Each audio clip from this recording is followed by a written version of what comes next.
All right, we are back again this Saturday afternoon in Atlanta. I have Brother Daniel with us, and we're just gonna chop it up in regards to currently he's working on some land projects in Ghana, right outside of Accra. Am I correct? Yes, but about an hour and a half outside of Accra. Right. So, basically, what I want to do with platforms like this is give people the truth and the proper information on how to relocate to Africa, how to buy land, because I think there's a lot of not think there is a lot of misinformation out there. So, that's one of the reasons why I started this forum.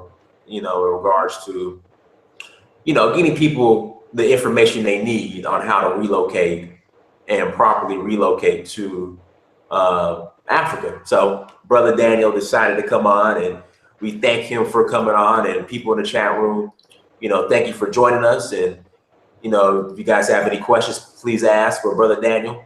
Once again, thank you for coming on. No problem. I'm happy to be here. I appreciate it. So you live in Atlanta. Yes. I live in Atlanta. Right. That's what's up. Now, so you currently by day you're a truck driver, so I know you're always on the road. Right. I think a lot of people have been talking about that profession lately, as far as it's very flexible and it can be lucrative as well. Right. But what made you want to, I guess, relocate to Ghana and purchase land outside of Accra? Well, I grew up in Alabama. Okay. Country boy. A country boy. And what part? What part? Yeah. Place called Munford. Okay. About 70 miles outside of Atlanta. And my father's, my uncles, it was pretty much the norm for, to have land. And as I became more socially conscious, starting back in '96, and started learning through Hebrew Israelites, all of the social movements that was in West End, Atlanta. Okay. So I guess you frequented Soul Vegetarian on Rock Yes. All of those places. So as I became socially conscious and I started seeing the direction of the United States and the underhanded things that they're doing, and at that time, my belief was that, we came via slave ships and stuff like that. I started traveling. And, so no matter, my dream was wherever I go, I want to be an owner. I want to position myself to do just like my father did, set up land, start growing food, houses, and businesses. So fast forward 2006, I got fed up just paying to be a slave in the United States. The lifestyle I had in Atlanta was roughly $3,000 a month. Okay. But I found myself going nowhere. Right. So I was like, enough is enough. I'm paying to be enslaved. And, I just have the privilege of being able to pick where I want to live and what kind of vehicle I drive. So in 2006, I made my mind up that I had enough. And, 2 years later, we're in Ghana. We landed June 1st, 2009. Okay. The journey's been rough because there's a lot of things I had to unlearn as an African American. Okay. As I've grown, the greatest impediment is our thinking, how we've been brought up. Most of us, we'll move in a house. We never built anything from the ground up. Right. That's where I'm at right now in the beginning phases of my vision and how I like to serve Ghanaians and Africans in the diaspora at large. Okay. Now, you said it was rough. Like, can you tell us and go into detail as far as the adversity one might face in regards to relocating to, Africa, but to be more specific, Ghana? Well, again, like I said, the roughest part of anything is self. Understanding your strengths and your weaknesses. But once you get on the ground in Ghana, there is a language barrier for those who haven't taken time to learn the two major local languages, which is Tree and Ewe. I'm in the Volta region. So Ewe can be a difficult language, but most of them speak some form of either proper English or broken English. So you can get past that. You will be looked at as a foreigner or a white man or bruni. Even my dark skinned itself is considered old bruni. But once you endear to people through your actions, once they see that you're not looking down at them, you're not walking around with that Western arrogance that a lot of people complain about. They'll open up their arms and embrace you. But you'll run across the poverty mindset. It's a third world country. It's a third world country on the books, but it's first world in wealth. So you have a lot of people who are going to be trying to scam and scheme, lie, and try to manipulate you out of a few crumbs. But most of us have some knowledge of the hood in the States, and we've run across those types. So you're going to see people with who just trying to survive. Mm-hmm. And the stuff they try to get you for is not like, it'd be like what's equivalent to $5 for a year. No, let me tell you the story. So I was in Zanzibar, not to cut you off. I was in Zanzibar and I bought some seafood. Like basically what they do at night near the I guess that would be the Indian Ocean. Well, yeah, the Indian Ocean. Zanzibar is an island outside of Tanzania. Right there, they have like a little area. Like at night, everybody comes out and they grill fresh seafood. Like I mean, fresh. Like all types of exotic. That you can't even find. Barely in the States. And so I bought some food. Like I paid like what would be equivalent to $15. And man, I had a plate full of like marlin, shrimp, all types of just exotic seafood. This dish they call Zanzibarian pizza. I told my friends that I paid, like $15-16 for it. Because in America, that's like a $50-60 meal. Right. All that exotic stuff, probably more than that, $70. They were telling me, oh, you got ripped off. That's really, this amount, which really equivalent to, okay, me paying 15, I should have paid like 11 or 12. So they're ripping me off for $3 to the locals was like, man, you got ripped off. They got over on you. But to me, it's like, okay, that's like the tip money. Because, they really don't tip in Africa either. No. So I understand, like, they be hustling you. But it's just like for $3 or $4 or $5, you're just like, okay, it's not even, sometimes, I mean, it's the principle behind it, but sometimes it's not even worth, going back and forth. It's like, okay, just take the $3, man. Right. Well, in Ghana, haggling is a part of them vetting you and seeing your character. So you can make some great friends and associates based upon being a stickler. If you know that the price is $5 and they trying to get you for $6.50, they find out a lot about your character, that you're not a pushover, that you are to be respected, and and you laugh it off, and then you may go have a drink, or it may be the taxi driver and he drops you off and you take his number. So I understand the environment that I'm in, and as long as it's not blatant, whereas I know they're trying to charge me something that's $5, they're trying to charge me double or triple the price, I let it go, because I don't want to be seen as a stickler for everything. I have my budget, I stick to my budget, and I'm good. Right. So let me ask you this. Well, we have some questions in the chat room. Sure. Gina wants to know, did you visit Ghana first before you bought land? Because and that's a good question, because I hear a lot of people. I'll get questions like, hey, brother, the spirit is moving me to just jump up and relocate with $100 in my pocket, and I've never been there before. Now, seriously, I get that a lot. Would you advise someone to do that? And then did you at least visit before you bought land? And how long were you in Ghana before you decided that, look, I'm going to make this a permanent, stop? Well, June 1st, 2009 was my first trip, and I had no intentions of ever coming back. Wow. Why? Why you say that? Well, I'm ex-military, and I trained at the Arctic Circle.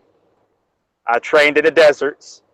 I trained in the swamps. And I like, okay, if I can do that for the beast, right, I can survive anywhere. So, my wife and my child, we bounced. We saved up about 10 G's. Okay. But it depends on where a person is in their spiritual journey. And you know, it took me about the initial time I went to Ghana. I went with some African Americans, and that deal fell through because of some insecurities and issues that a lot of us face in the U.S. And it's if you don't mind me asking, can you be more specific on that? okay. Women, when it comes to the men, how you view, how you see yourself, how you interact with women, if you are a man, you know, women. A lot of men use women as tools to mask their insecurities.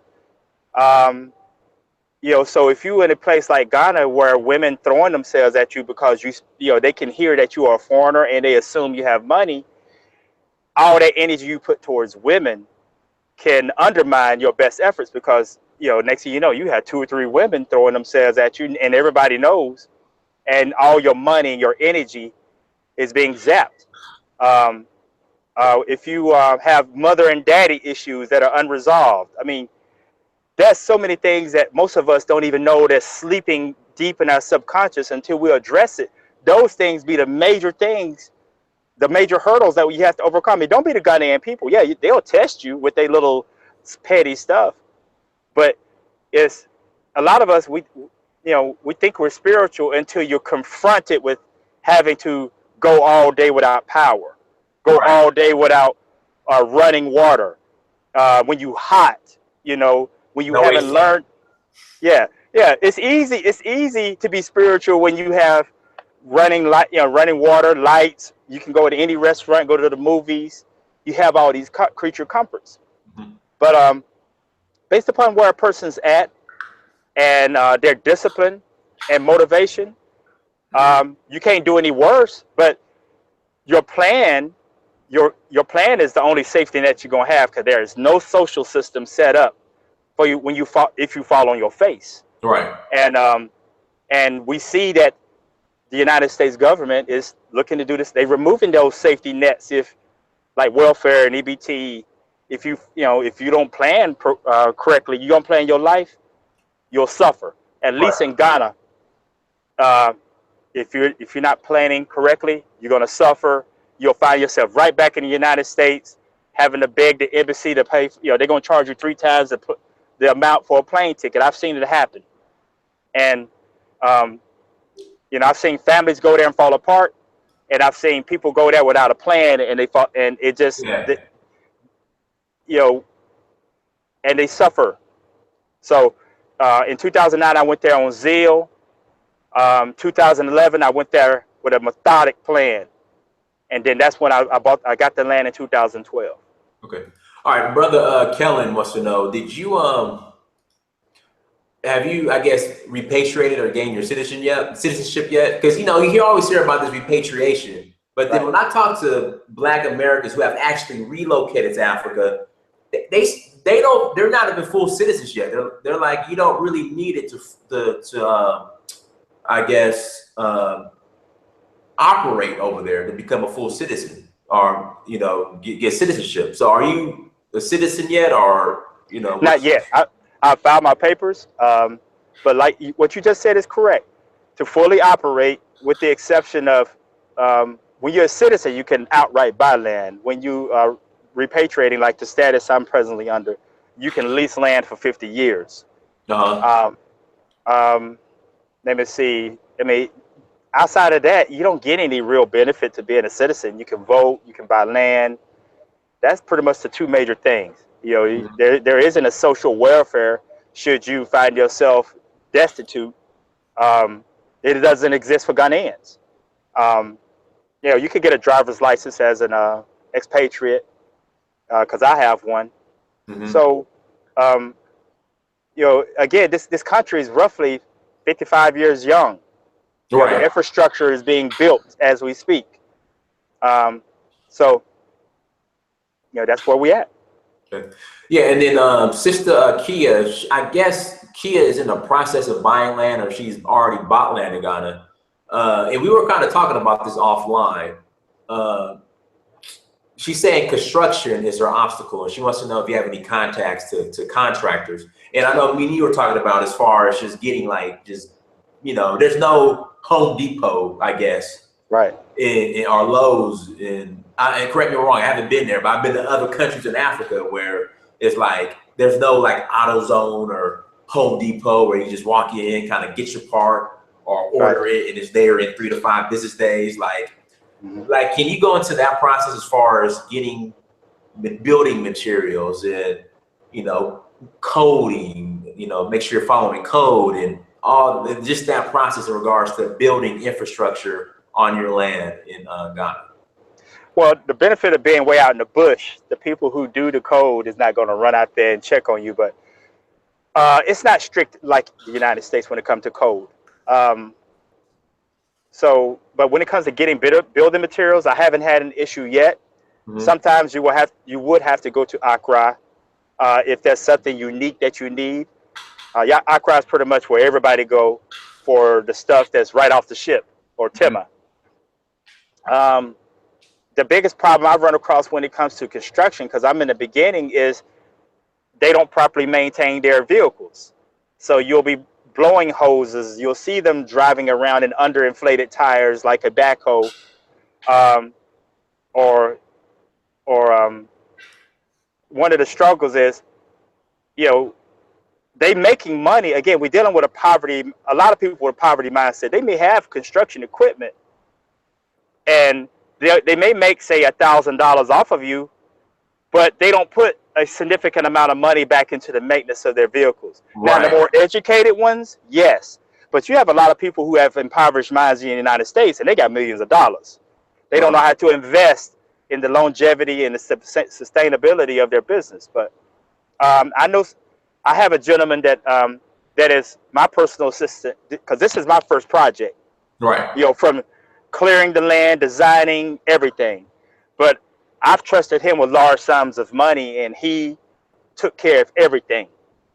So he could possibly be a facilitator, and you know, he may be available, you know, to watch a project or to make sure that she's not being robbed, because he understands why most African Americans are returning. Right. He's not looking to exploit. He's intelligent enough to see that he could benefit by maintaining and having integrity. That, you know, there's no need to take that extra $5. Just be a transparent. But then again, he had an uncle who took time to teach him, and his uncle goes in and out of the United States and giving him the game on how to the direction that Ghana is going, because the United States influence is strong there. So, you know, any way I can help, I'm here to serve.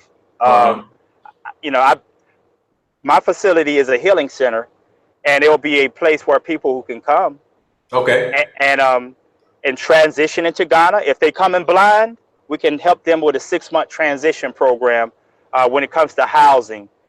From housing to a carpenter to a mason to an electrician. We want to vet everyone. Right. Because one of the biggest problems is, because of ignorance, we don't know how to interact and get the most out of a carpenter or a mason. Whereas, you know, in the United States, you can sue somebody. In Ghana, you know, the most you can do is get the police involved, and whoever who had a bad deal with you, they will have to pay you back. But, you know, according to how much money they can make and garner and all of that. So, you know, we will have vetted carpenters, masons, electricians. So when anybody land in Ghana, we can tell them these are people who have been tried and proven, tested, and they're going to be fair with you on the price. Because I don't want people to go through losing large sums of money out of ignorance. You know, I've made all the mistakes that need to be made as a man going to Ghana, and I want to make sure, hey, you know, at least brothers and women who are married, inform them, hey, these are things you got to watch out for. So we can maximize every dollar, because we see that this economy in the United States is struggling. And so we need to be positioning ourselves, and we need every dollar to go towards our legacy rather than being robbed tens of thousands of dollars out of ignorance, because, you know, the land that I'm paying for is a drop in the bucket compared to what I pay for in the United States. And I got near what a Ghanaian would pay, but the average African American will probably be pay tens of thousands of dollars more for the same piece of property if they went in there with the wrong mindset, didn't endear a gunman and find out if he can be trusted, and he works with you on your behalf to save you tens of thousands of dollars. Yeah, we got to definitely, Key is going to send you an email, but I actually love to get that brother on this platform to discuss his services, because people need that. So I know a lot of people, I know a couple people that, you know, black people who relocated to Africa, and the shit just went south, you know what I mean? Yeah. And they're being overcharged for everything. So that's why I don't like to romanticize relocating to Africa. That's why I like people like yourself who come on here and to give true insight on the process and the adversity that one will face. Because I know some people who took the whole family and they were back in like a month because they just didn't have a plan or didn't have enough money saved up. So, you know, so yeah, so let's talk about now, since you're not a citizen, you can't buy land, but you can lease it. So my question is, why, I guess, invest so much into a project, so much of an upfront investment into a project when you don't own that land? Because you say you can lease it for 50 years if you're not a citizen. Yes. So what if something happens after 50 years? All the money you invested as far as your infrastructure and your building, what happens to that if something happens in 50 years and you don't renew your lease or you don't become a citizen? Okay. Well, the way I set my contract up was a perpetual renewal after every 50 years. So although I am covered for the next 50 years, I'm presently paying them for the next 50 years. So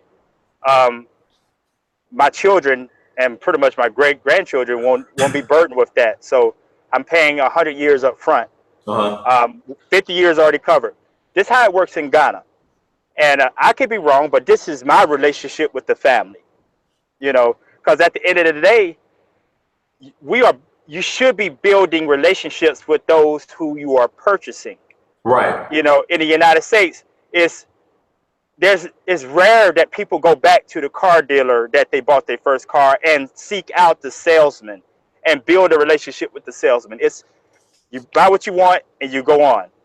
In Ghana, what I found to be most effective, you nurture and build a long-term, mutually beneficial relationship. So they see you more than a wallet or a purse full of money.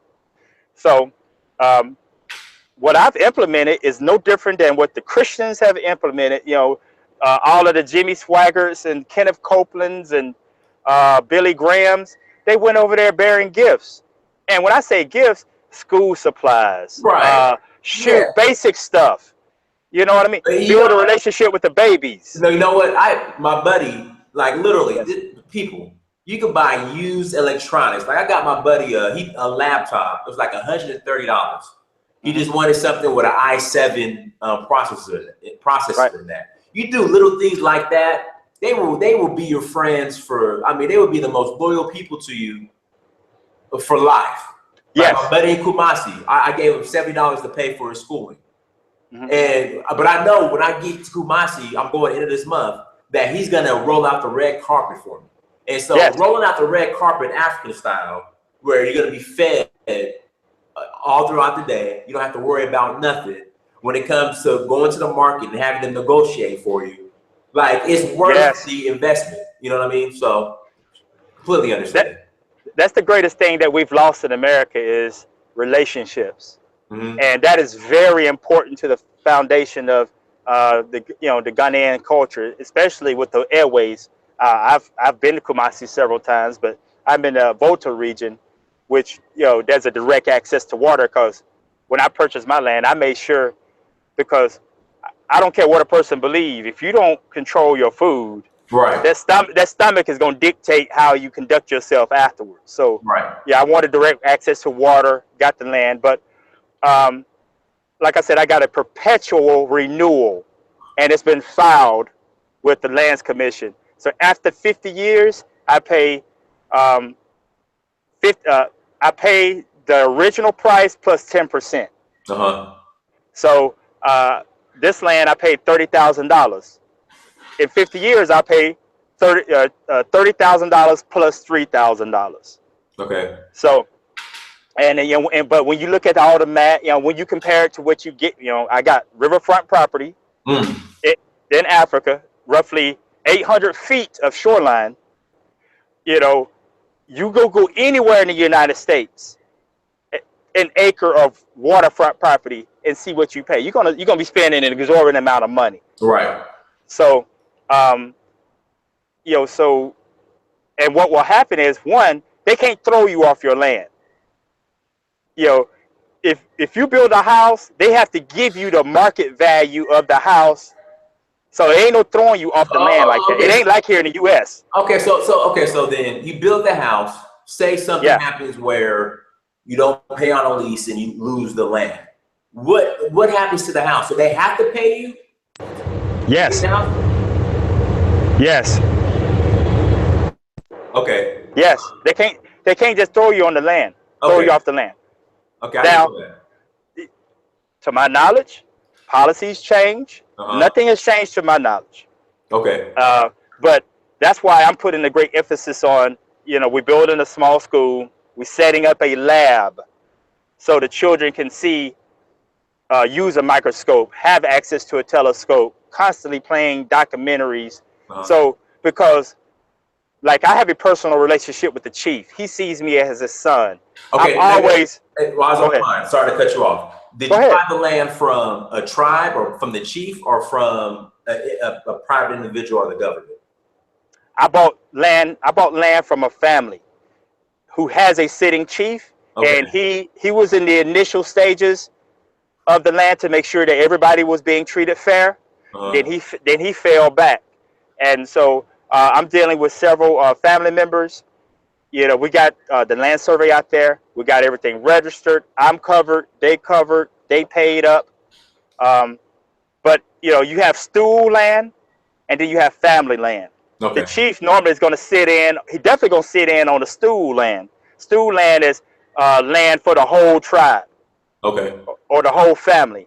Then you have family, and then you have family members who own portions of land that's not stool land. So, you know, I built a relationship with the chief because at the end of the day, he's going to be the one. He's going to be the one who protects me and watch my back should anything ever happen.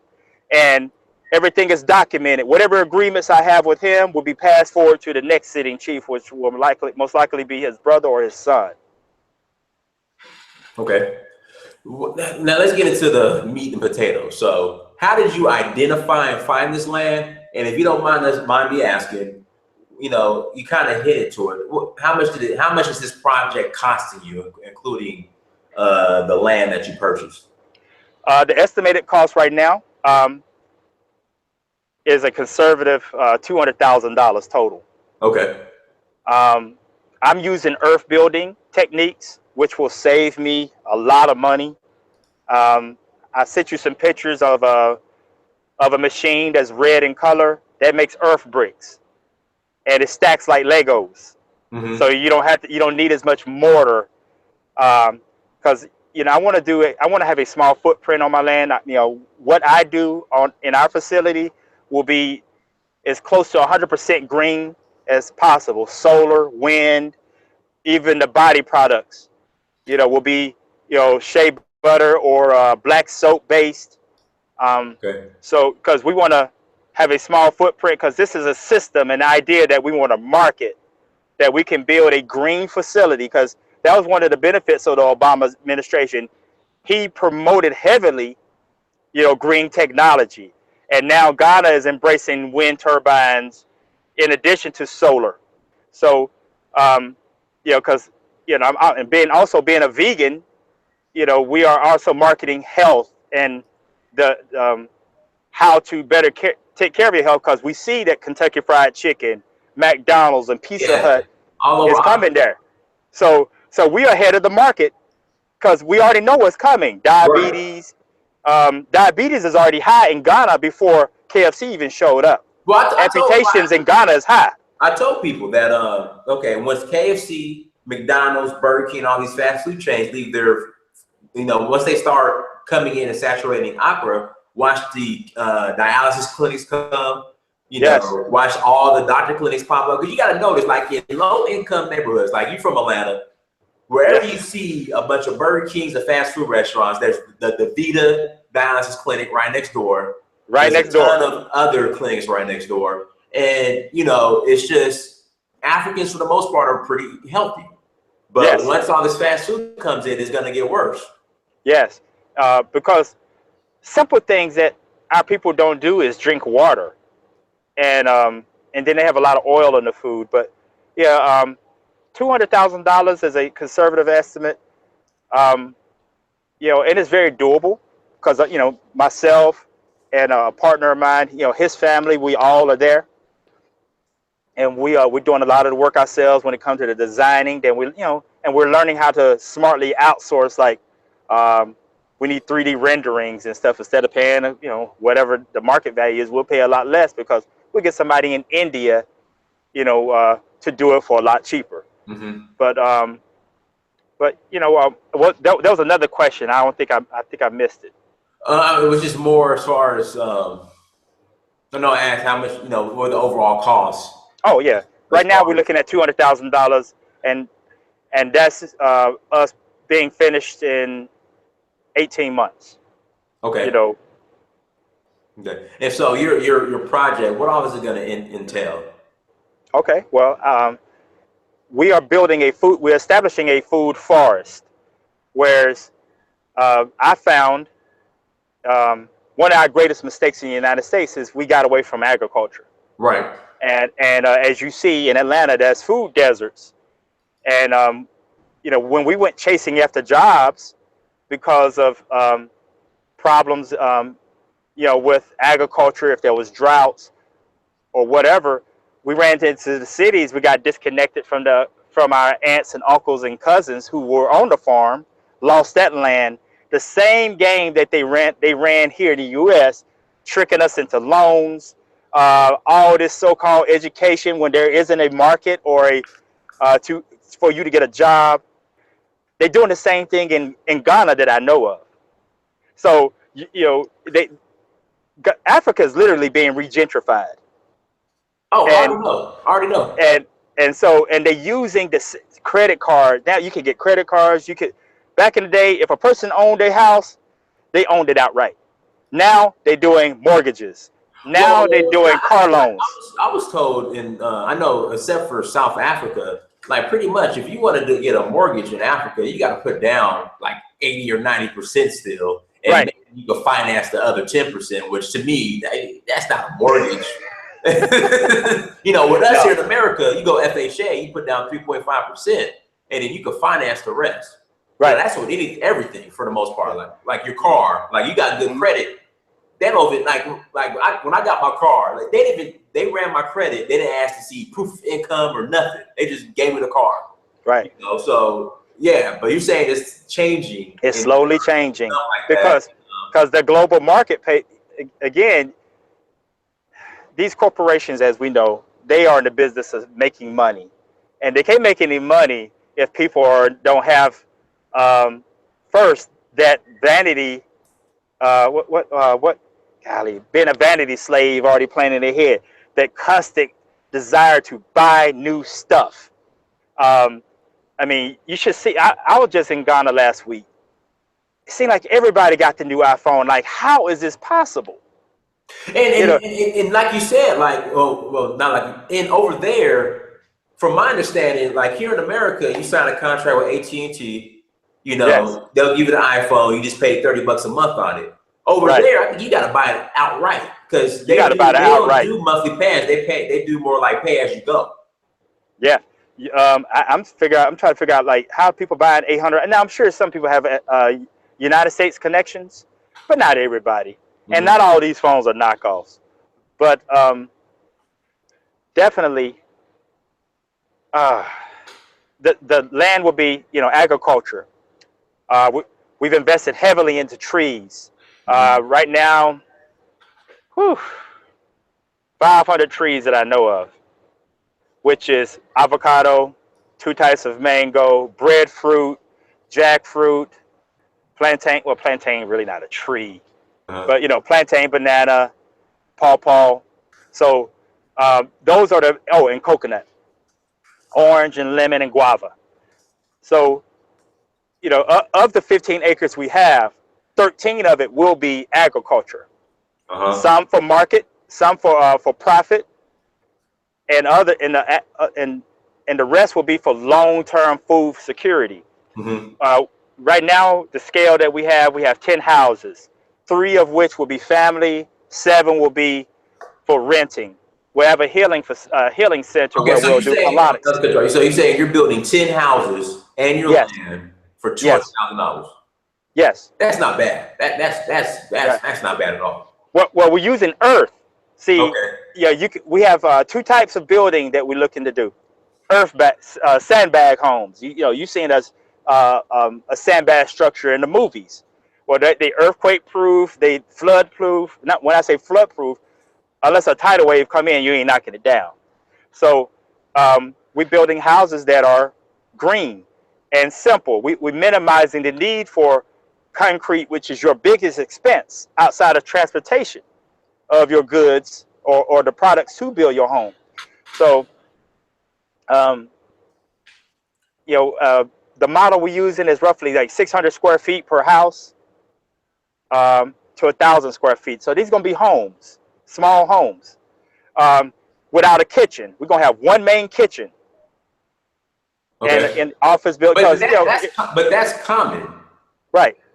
1 main kitchen. And then, you know, and your space is where you know, your living space will be mainly where you sleep and shower. Right. We want to promote being outside because of the power and the benefit of the sun. The way God is situated, you get almost direct access to the sun, you know, all year. Right. You know, with the exception of rainy season, and it's just cloudy, but you still see the sun most of the day. Well, in Senegal, they get rain. Like it's really they get some rain there. Senegal, during rainy season. So, let's see. Did I answer your question? Yeah. Let's see here. What? And it's 1 acre, correct? No, we have 15 acres. Oh, so you bought 15 acres? Yes. 15 acres, 10 houses for $200,000. Yes. You can't beat that. I mean, you can't beat that. Yes. And again, you know, we're doing a lot of work ourselves. Labor is reasonable. You can get a day laborer for the type of building that we're doing. Like, okay, we just bought a brick making machine that will make 3,000 bricks a day. So we'll say, okay, it'll do 2/3 of that. So we'll make 2,000 bricks a day. We'll pay that gentleman 50 CDs a day, which is $12. Wow. So you know, in anything you do, labor is at least 1/3 of your cost. Is it reliable labor? Huh? Is it reliable labor? Yes, because again, we're vetting everyone. You know, we have to see evidence that they are competent. And that's, again, it goes back to relationships. You know, the gentleman that his name is Elikim. I'm grooming him on what questions to ask, what to look for, because he has an electrical background. And, I met him because I needed help with my ceiling fan. Mm-hmm. So, and I saw that his attention to detail, which is one of the biggest issues in Ghana, they can build, but aesthetically, it won't be attractive. The window, you know how our windows be straight up and down, it may be leaning, or the door too small, or if you get a screen door, there's a 2-inch gap, mosquitoes can come up under the door. His attention to detail, you know, you can see that he was a perfectionist. He wanted his work to be perfect. And I saw that, and I recognized this is somebody I can work with. Mm-hmm. And I've been grooming him. Again, it's when I tell Ghanaians that I've sent this man roughly $20,000, and all $20,000 went to the family members. That says a lot about his character. And that's why I will proudly promote him. And when I go to Tanzania in January, he's on the plane with me. Where in Tanzania are you going? I got to get the name of the village, man. But I wish I knew. If it's near Arusha, let me know, because I have a lot Yeah. of contacts in Arusha. Yeah, I'm being invited, and I just told to get on the plane, and I'll pay Okay. for my own flight, and everything else is taken care of. Okay. So, but the workmanship and those he recommend, because his head is on the chopping block. Mm-hmm. Again, relationships, because you build a relationship with somebody who respects you, more than likely they're gonna bring respectable people in your space because they don't want to lose that relationship.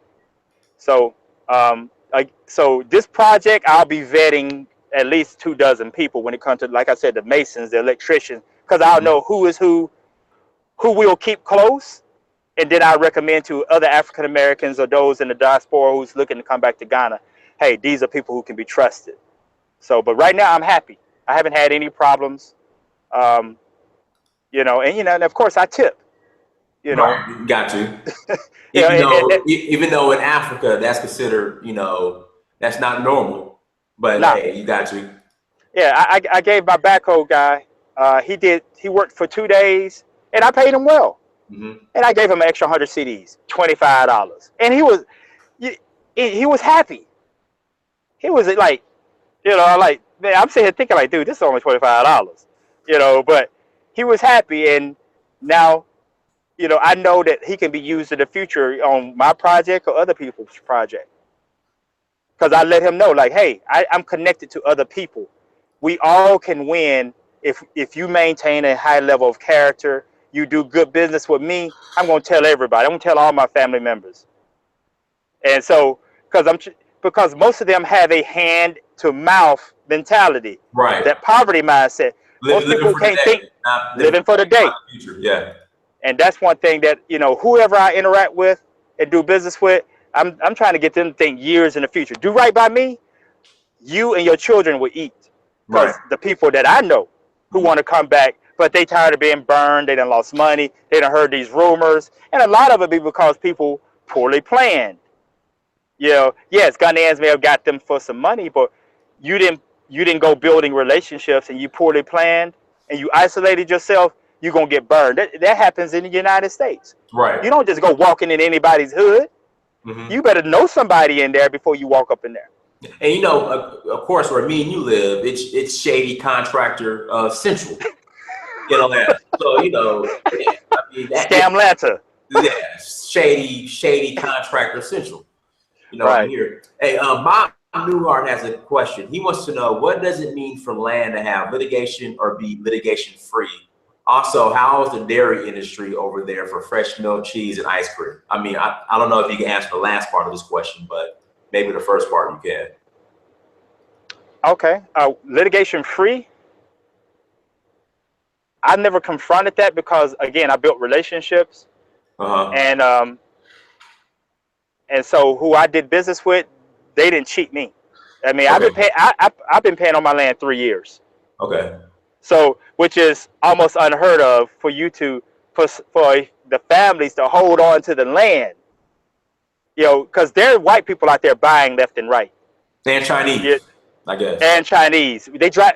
See, I'm riding on the Trotro. I'm using public transportation, going up to a business deal with landowners, and you got people in Land Cruisers trying to buy the land off from under me. Mm-hmm. But I earned their respect by treating them with dignity, doing the small things like shoes and school supplies and laptop. So when somebody came flashing more money than I had, obviously, because they riding in a 2015 Land Cruiser, I think that was, so I'm not having problems with litigation. I mean, based upon the definition, litigation free would mean the land is free and clear. It's not being disputed. It has been properly registered. The Lands Commission know who the owners are. Therefore, by buying or purchasing the land litigation free, that's the last thing on your mind, that you buying some land that's been bought three times before you. Right. And everybody think they have a claim to the same piece of land.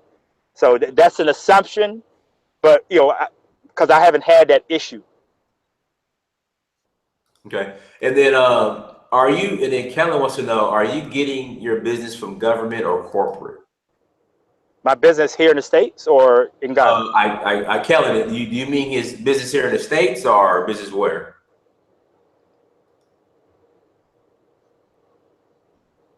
Because you're an independent contractor here in the States, right? Yeah, I'm an independent contractor in the States, and I do Forex. Okay. Agriculture, they left, you know, we down the street from Kroger. They have what they call ShopRite. So I already have a connection. Whenever I'm ready, I can start selling to ShopRite. You know, all of the basic things. They love the food that my contact, because we do chemical free. Yeah, we do 100% organic, chemical free, and ShopRite. They love the corn because, you know, I was a part of. He helped mentor me on how to do agriculture in Ghana. Now he's an African American, and Okay. now he has the leads. And to help him out, you know, I will, you know, take like 25% of his corn, or I'll do my best to produce 25% of the corn and okra and things that he does, because he's getting older, and, you know, so he's basically passing on a portion of the baton. But I'm walking in already having a business relationship with one of the major grocery store chains in Ghana called ShopRite. Right, but ShopRite is based in South Africa, right? Yes, but they also have locations in Ghana. They're spreading everywhere. Because I know there's ShopRite. Yeah, they're spreading everywhere. And then I will also grow food for the local markets. So, you know, I chose agriculture because everybody eats. You want to know what my major is? I never used it at the University of Georgia. You want to know what I graduated with? What? My degree. Yes. I can't tell you nothing about it for the life of me. Agribusiness. How'd you know? Because of a UGA. Yeah, that's my major was an agricultural business. I can't tell you anything. Oh, we gotta talk. Hey, bro. I know we gotta that knowledge. Diploma. I can't tell you nothing. That knowledge. But I have the paper though. I have it. University of Georgia, agricultural business, Bachelor of Arts. I have it. But I can't. You know, I wouldn't know where to get started. I mean, well, there's opportunities. Thing is, like, okay, the family I have my land with, they have 740 acres of land. Mm-hmm. I only got 15 acres. Now, if you and I went into business and say, hey, we need 200 acres, they will lease the land to us year by year, and it'll be like, okay, like 50 CDs a year per acre, you know, or it depends on how you structure the deal. So, you know, when I first got the land, I was paying 30 CDs an acre, which was roughly $7.50 an acre. That's when I was leasing the land. Now I'm going towards a conveyance, which is an outright ownership. Right. So, you know, because we started scratch. I was leasing the land. Then I figured out the best way to do it to cover myself and my children's children. And then I started a different contract. I went from a word of mouth contract to an actual paper contract, signed, notarized, and all that. But in 2013, I was paying $7.50 an acre for agriculture. And then, now, of course, you know, after the year's up, you return the land or you keep renewing. So, you know, that's opportunities for major agricultural projects, because white people from Germany, Asians, I met a white boy from Mississippi with 150 acres in Ghana. Wow. Doing agriculture. And do you understand how much farmland my family has in Jackson, Mississippi? A city outside of Jackson called Terry. Yeah, I know Jackson, Mississippi. My family has so much farmland outside of there. I have my degree in agricultural business. I just got to freshen up on it, man. Because I'm not going to lie, when I was in college, man, I was just trying to get a degree and get out. And now I somewhat regret not really paying attention. But I had the paper. I got the document.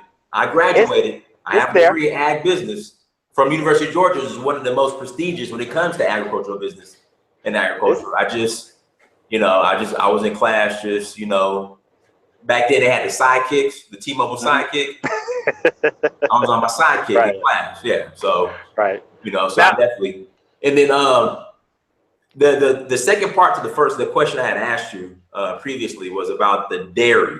Do you have any knowledge on that as far as how's the dairy industry and I'm not familiar with that, I'm open to anyone who want to do it the right way. When I say the right way, without using all these chemicals. I don't want to replicate America in Ghana. Okay. So I'll be willing to help the man because, yeah, I'm a vegan, but I'm not one of those who are going to try to force it down nobody's throat. That's my personal choice, and that's how I will run my facility. Right. But if there's a brother or sister who wants to get into the business and not trying to poison our people, right. There's millions of people, Ghanaians, not everybody's going to become vegan. So, right. I can help them with what I know or pass the contact on to someone. It's not organized. I haven't seen a dairy farm. Just last week, I was throwing rocks at somebody's cows in my land, and then I had to go approach the guy like, hey, man, you can't be bringing your cow. They just let their cows roam. Right. Yeah. They're not in a cage or they're not, pinned up like how they do here in the States. So, right. we made an agreement. I gave him a few dollars and told him, hey, this is my area. Keep your cows off of it. Right. But it's not organized. Well, that's how it is in Mali, because you have the Fulani, who are nomadic people, and their herd and their cattle and goats, they just roam everywhere, and just wherever they graze, stopping traffic and everything. Yeah, exactly. Yeah. So I know that's a big issue. Right. When I was in Mali, I'm trying to think if people have any other questions. So let me ask you. So you become a full citizen. You gain your full citizenship. How does that change, I guess, your contract or your lease with the current landholder? So once you become a full citizen, can you just buy it outright, or that's the plan? That's the plan. What I've paid up to this point will go towards the selling price. Okay. And we already have a selling price. We're just waiting on my paperwork to go through, and of course, I'm getting a lawyer, an attorney involved to make sure that my idea of citizenship is in alignment with the law. Because when we citizenship in the United States mean you have full access to the economy, healthcare, all of that. In Ghana, I want to make sure using one of their Ghanaian lawyers to make sure that I'm covered. Right. And the citizenship process, I was told roughly in 90 days, hopefully no more than 120, that I should be approved for citizenship.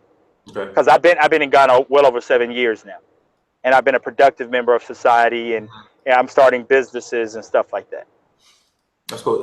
Someone in the chat room, her tag name or screen name is XOXO. She thinks you're amazing. I'm a humble servant. I'm here to help because I don't want anybody to lose. Right. I've taken all the butt whippings, and there's a few others. There's some amazing people who will be honest, and it's nothing to be scared of. And one thing I want to address about malaria, because that's the biggest question I get. Yeah, well, stop the show. So yeah, I'm in this Facebook group called Black Travel Movement, and I promise you, whenever someone brings up a question about traveling to Africa, I know you have to have the yellow fever shot or whatnot if you're traveling amongst more than one African country. That's what they say. Yes. Yeah. But people are going to tell you to take the malaria pill, yellow fever. They'll tell you to take about 20 different pills or shots before you go. And it's just like, dude, this is not true. You don't need all that stuff. Like, you don't need it. But they will try to scare you and freak you out so much to the point where it's like, fuck it, I'm not going to Africa. I'm just going to go to Greece. So that's the hot thing now. Everybody goes to Greece. Yeah.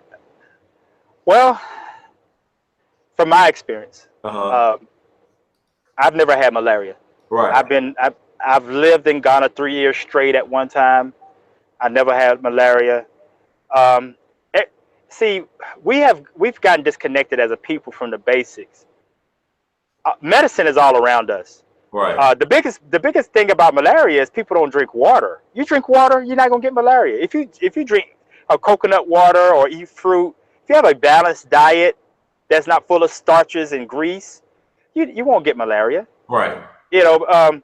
I moved my family to Ghana, and I'm moving my family again back to Ghana, and none of my children have ever had shots. None of my children have had shots.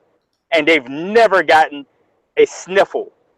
And so, you know, if it's a lot of this stuff is 100% preventable because you drink water, you get out in the sun, try to stay away from the American diet, um, eat enough fruits and vegetables, you will not get malaria. Right. You know, so it just depends on the people, um, you know, where they at and they, you know, development when it comes to maintaining their own health. But, you know, they want you to have that yellow card, but they don't ask for it. I mean, I just when I walk right. go, they ask for. I can tell you right now, when I go and I'm going through passport, they ask for that yellow card, man. Well, okay, Right. I take that back. No, listen. If you're coming from America directly to Ghana, they won't ask from it. Right. Ask for it. But if you're coming from another African country, they're gonna ask for it. Right. That's been my experience. Yeah. Right. So and that's what happened. An elder lady asked me for it. I looked at her and smiled, and I just shot her a little money. You know, and I said, "Mom, look at my passport. I'm in and out of Ghana all the time." I said, "I live here." She said, "Okay," and I gave her 20 CDs and went on my way. Man, that was the fastest I ever went through customs and clearing it. So things are being streamlined. It's most of that is fear mongering. I don't know anybody that's African American that went to Ghana. No, I know one person, and he learned his lesson because he was just starching it up and wasn't drinking water. You know, drinking alcohol too much. You know, and constantly dehydrated. Well, and that's the thing. If you have a bad diet anyway, it's gonna leave you open to catching diseases and being sick. Like me, I can tell you right now, I know my body. When I eat a bunch of junk food, I know a cold or something is coming on. But when I eat healthy, I'm straight. Right. Like when I eat a whole bunch of sugar and just all types of fat and no vegetables, no fruits, like I can feel my body getting sick. But when I eat good and fruits and drink plenty of water, everything, I'm straight. Absolutely. Likewise. Hey, Victor had a question. Now, once you become a Ghanaian citizen, are you gonna, I don't know, renounce your American citizenship, or are you gonna have both? I'm gonna keep both. Okay. From my experience, other nations, China, because it's almost inevitable. You got to do business with the Chinese, the Indians. They treat our people like trash. When you show up with that blue book, they know they're gonna treat you with another level of respect. I'm hoping to renounce the citizenship for my sons and daughters. But I have to make sure I put the infrastructure in place where they don't have to come back, because there's really no need to ever come back to the U.S. outside of money. Right. Because you can get all the construction equipment, you can get all the creature comforts, you know, right there in Ghana. Or you can go to China and ship it, you know, because everything made in China anyway, or Mexico now. Right. So there's, you know, you don't have to ever come back. But I would love to be able to do that. My 5-year plan is to throw this book away. But that's depending on how fast I can manifest the basic infrastructure. That's why I said 18 months. I get the housing covered, I won't ever leave the continent of Africa.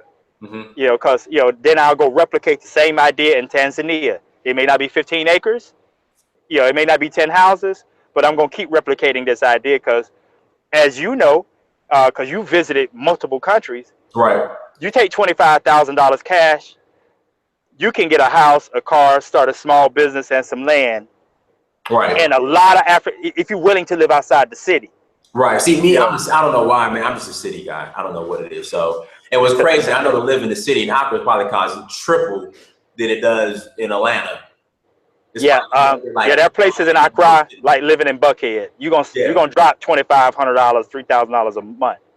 That's crazy, man. That's crazy. And I know that's not affordable for the majority of Africans. Like, it's not for them. Yeah, it's not for them. So we could say, and you mentioned this before, that Accra is becoming gentrified. Yeah. But you still can get, like, I just got a house. I wish I didn't send you the pictures. Countryside, about an hour and 15 minutes about an hour and a half from downtown Accra. I got a 7-bedroom house, 3-bath for $150 a month. Wow. So Now, the same house in Accra will run me roughly $800 to $1,000 a month. But you can get a massive house. We're talking about a 3,000, 3,500 square foot home, 4,000 square foot home in Accra. You can come up on the house like that for $1,500 a month if that's what you want to do. But it's going to be in a small, you see how they do things in Mali. It's going to be a big house with a wall around it. Right. And that's it. So I rather have land access, because at the end of the day, you can't eat that house. Right. So food, I'm a prepper by nature, and food security is like number one. Everything else is second. All right, let's see if we got any more questions in the chat room. And everybody, thank you for coming on and joining us. I know it's college football is on. My Bulldogs are playing Florida, but thank you for taking time out to spend your Saturday afternoon with us. Well, Saturday afternoon here in Atlanta. But if you become a if you gain your Ghanaian citizenship, you don't have to renounce your USA. No, so you have not to my knowledge. Okay. Not to my knowledge. The people who got their citizenship this January, they didn't have to renounce theirs. Say that one more time. Those who got their citizenship in January, the outgoing president pushed the the expatriate citizenship project forward, and like 15 people, I may be wrong on the numbers, got their citizenship. Okay. Now the new president held it up because my paperwork been sitting for like 7 months. Okay. So, I'm sure they're working out all the particulars, but a lot of these things can be addressed depends on how generous you are. You can get a lot of stuff done. Those special handshakes. Yeah. So if I wanted to push it, I can get it done. But and it may cost me some money, but I'm going to wait it out, and hopefully it doesn't take any longer than 2 years. But okay. But because I was told 90 days to 120 days, but stuff changed in Ghana. You got to be very patient there, because they only take you serious if you're willing to put some money in their hands to get, like Lands Commission. Man, I suffered with the Lands Commission because I held out and wanted to give them more money for them to do their job. Because they get paid by the government, but they wanted a dash. I ended up giving in, and I ended up giving them an extra $150, $200, like a tip. But now I'm covered. So I got peace of mind. I didn't want to leave last August. I didn't want to leave without my paperwork. Okay. So I was kind of up against the wall, but I needed that peace of mind that I'm covered, that I can leave and come back and won't have any legal issues. Right. Yeah. So I'm looking forward to visiting when I can't wait to go. I'm gonna spend the majority of my time in Kumasi though. Okay. But have you been to Kumasi before? Yes, Kumasi's nice. Yeah. Yeah. So I'm looking forward to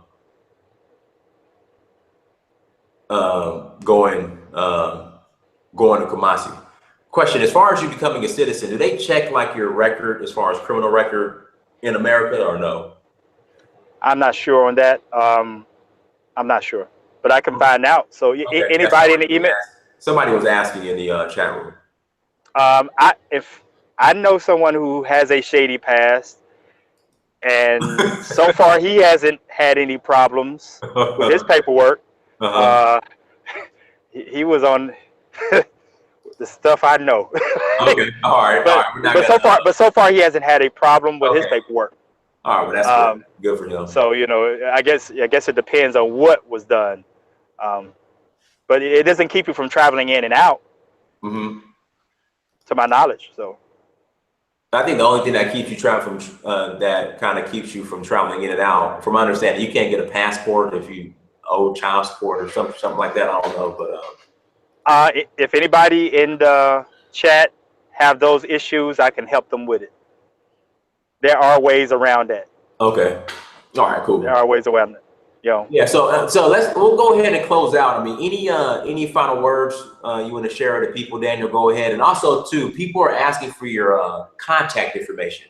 if you want to give that out, go ahead. And then once you do, I'll go ahead and put it in the description link as well. All right. Well, my email is D Simmons, SIMMONS 2273 at Gmail. And then and then my project is the Edenic Healing Center, EDENIC healingcenter.com. The website is rough, so if there's anybody who's good at website development, all of that. Again, this is a project in its infancy. You know, I'm not afraid to pay, or we can barter for anything. You know, any insight, any relevant knowledge, a person wants to share. Because I want this to be like, instead of crowdfunding, but where my people have invested their intellectual knowledge, because I want to do this for my people, you know. But I'm here to serve. You know, that's one of the things that I believe humanity needs to embrace, is we help each other. Mm-hmm. Like I said, I've made all the mistakes that I know that need to be made, and I'm willing to share, be fully transparent, so we can save a lot of time, headaches, and money, in building on our vision and passing on stronger legacies for our children. Okay, that's what's up. And if you have five more minutes, Daniel, I'm looking at the sure. The video that you sent. I actually posted it in the chat room too, as far as the Edenic Healing Center, the land. I know we touched on it a little bit. So you're gonna have houses. You're gonna have a healing center. Is it gonna be? There's a place called One Africa I've heard about in Cape Coast. Yes. Yes. Is it gonna be similar to that, I guess? Yes. They do offer healing, but yeah, One Africa, you definitely got to visit. It's an amazing place, amazing people. Oh, I'm going. They are walking libraries of resources. I see it as like our embassy.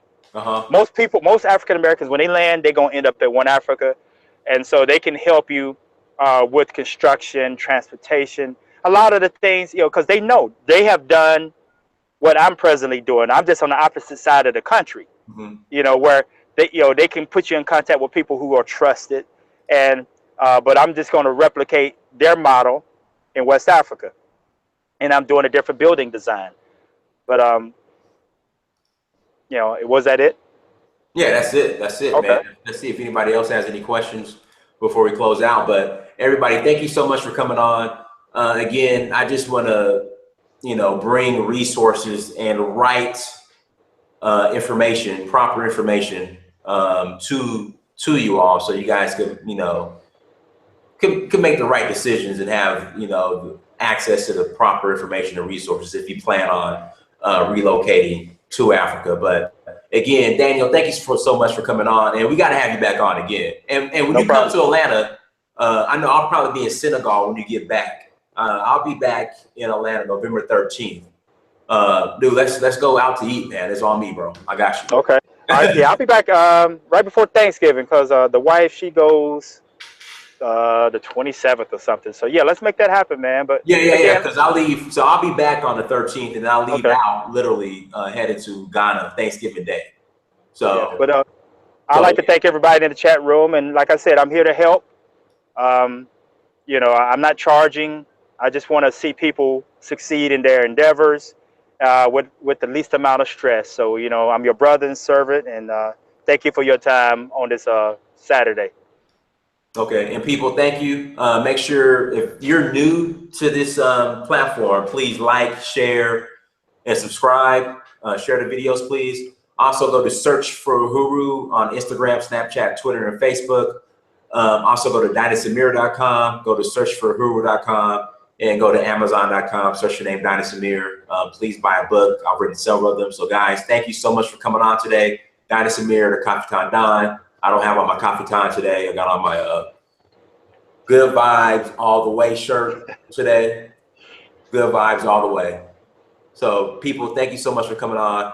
Till next time, peace. Peace.